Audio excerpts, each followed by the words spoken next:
Vor langer Zeit lebten die Menschen glücklich und zufrieden.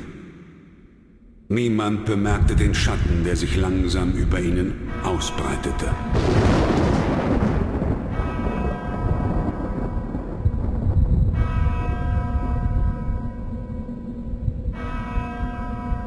Die Dunkelheit trübte ihre Sinne und das Böse fraß sich tief in ihre Seelen. Vom Wahnsinn getrieben schmiedeten sie einen Pakt mit dem Teufel.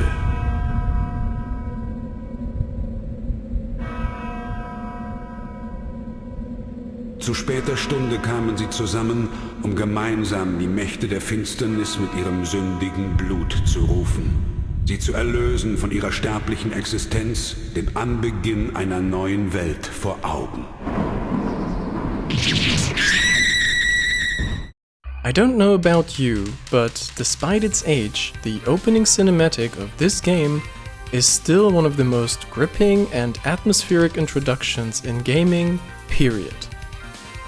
Rondo of Blood, a game released in 1993 for the PC Engine, manages to pull the player into its dark and mysterious world within the very first seconds. The music, the unique gritty comic art style, combined with the German voiceover, yes, this is also German in the original Japanese version, make it clear from the very start that this is special. Let me tell you in this video why I consider Rondo of Blood to be one of the best Castlevanias of all time. The graphical fidelity of Rondo of Blood is all the more outstanding considering that the PC Engine was actually an 8-bit console at its core, but was equipped with a 16-bit graphics chip. In addition, the PC Engine received a CD upgrade quite early on, which gave developers the opportunity to integrate memory-hungry cutscenes, such as those in Rondo of Blood, into their games. As a result, many PC Engine games feature beautiful graphics and cutscenes that were rather unusual for console games at the time. I can only recommend that if you ever have the time, just take a look at a compilation of games from the PC Engine, or TurboGrafx as the console was called in the US. Especially for me as a European, where the console was unfortunately never released, there are some really interesting titles here that I will definitely check out in the future.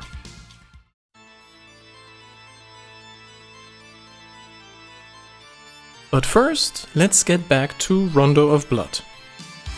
In addition to the sublime presentation, as expressed by those amazing cutscenes, I also find the game's overall visual design extraordinarily beautiful and atmospheric. And that goes for pretty much every stage in the game. While playing, I never really felt like I was walking through a static game world. The game boasts with impressive dynamic graphic effects wherever you go. This is already clear in the prologue, where you can see flames in the background and small flakes of fire falling from the sky. The whole thing looks like a rudimentary particle system. Over the course of the game, Rondo of Blood also uses weather effects such as rain or lightning to light up the sky. Moving clouds or waterfalls in the background are also frequent. This makes every scene look dynamic and lively. But it's not just the backgrounds that are beautiful, the character models and enemy designs have also been crafted with great attention to detail. I particularly enjoyed seeing some unique enemy designs here that I had previously only seen in Symphony of the Night, the successor to Rondo of Blood in terms of story. The whole thing is accompanied by beautiful 16-bit sounds with well-known Castlevania tracks as well as original compositions that suit the game wonderfully.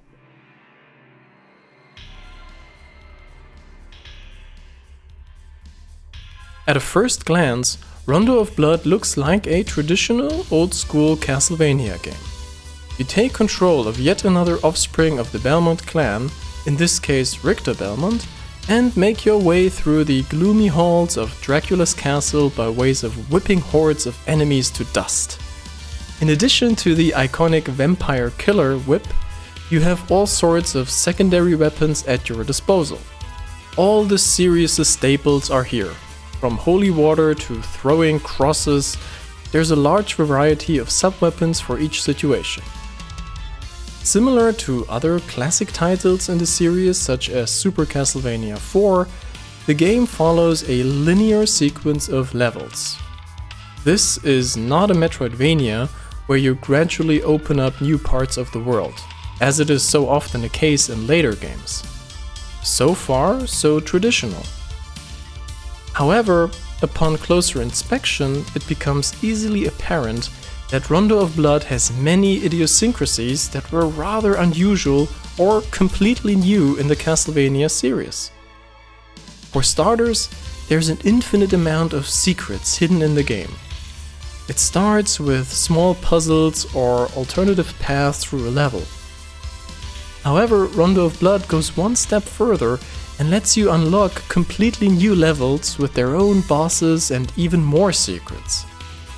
The progression of the game is therefore no longer truly linear. Sure, level 1 still leads to level 2, then 3 and so on. However, as there are alternative versions of some levels, two playthroughs can look very different depending on the player's choice. In the main menu, the game always tells you what percentage of the game's overall content you have already unlocked.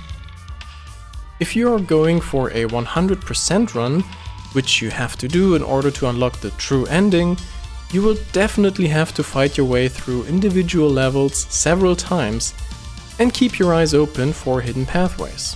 In addition to new levels, you can also find and liberate a number of characters, each having their own little cutscene that plays upon their release.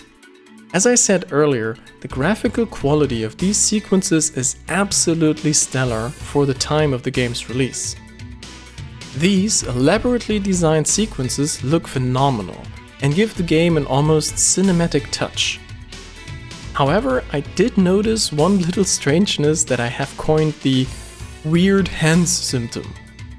Maybe I'm just crazy, but to me those hands and the way they creep into the picture somehow seem completely detached from the rest of the body. In any case, I found that very amusing, yet a little creepy. Anyway, back to the gameplay. You can unlock Maria Renard as a playable character relatively early on in the game. Maria is great. She has her own moveset, abilities, and plays completely different from Richter overall. She doesn't use a whip, but instead unleashes little pigeons to deal with her opponents. Maria can also slide on the ground, which looks super adorable, and even has a double jump, whereas Richter can only perform his strange and rarely useful backflip. Instead of the typical Castlevania wall meat, Maria prefers to eat sweets like lollipops or cake to replenish her energy. While I was sometimes really struggling with Richter, I often just rushed through a level with Maria and obliterated everything in my path. Then again, there were other parts of the game where I had an easier time playing Richter. Both characters have special abilities for each secondary weapon, which you can activate at the press of a button. Richter, for example, can summon a rain of holy water, while Maria can call a dragon to her aid. I found it super rewarding to test the individual abilities or to play a level with the other character if I couldn't make any progress with the one I was playing. Funnily enough, you can release 2 other characters from captivity in addition to Maria, but unfortunately they are not playable.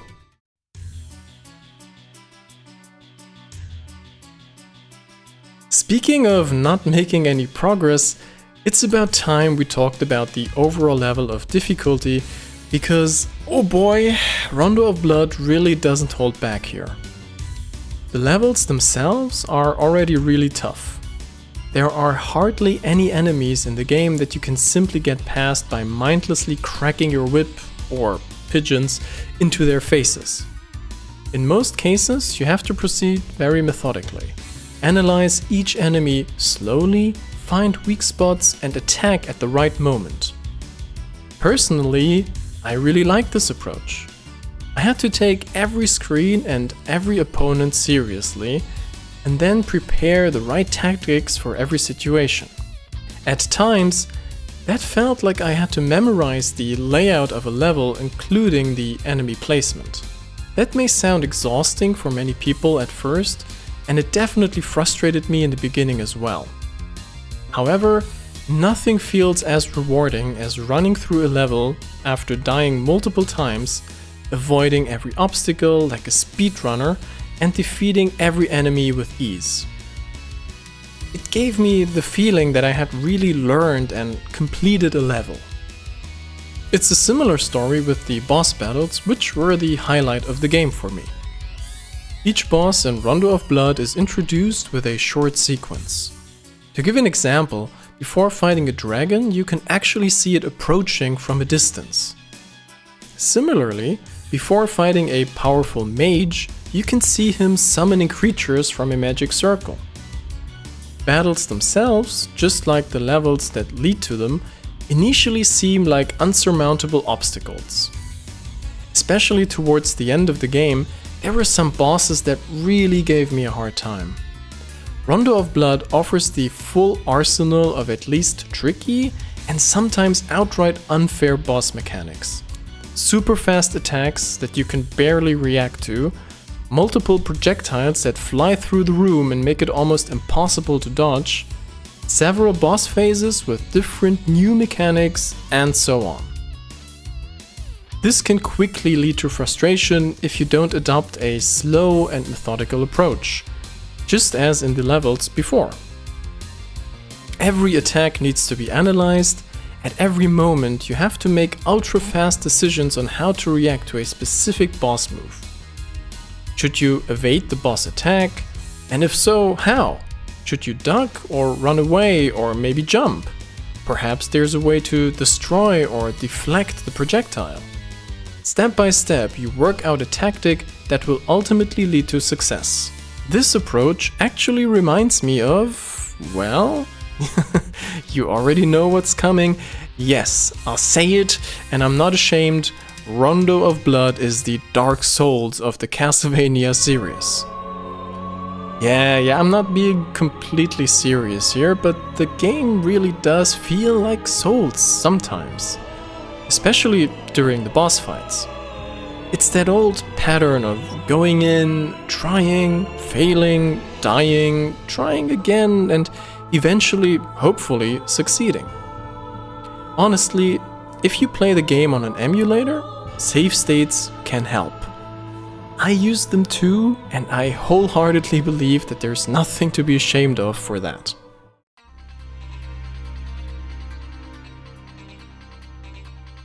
Speaking of emulation, which versions of Rondo of Blood actually exist, and which one did I play for this review?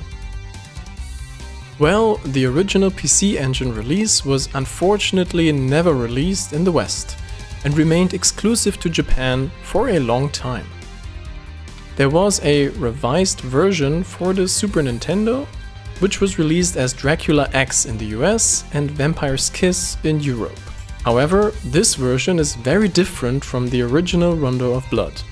The levels, aesthetics and gameplay are only loosely based on the original and therefore offer a completely unique gaming experience, which, in my opinion, cannot compete with Rondo of Blood.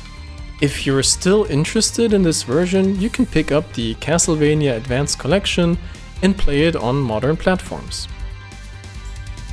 The original game was first released in the West as late as 2007 as part of the DraculaX Chronicles on the PSP. With this version, you can choose between the original and a 3D remake. Further releases followed for the Wii Virtual Console and PlayStation 4. The version I played is the original PC Engine release with a translation patch which integrates the English localization from the PSP version into the original game. I then got the whole thing running using the emulation software RetroArch, with a nice little CRT shader on top.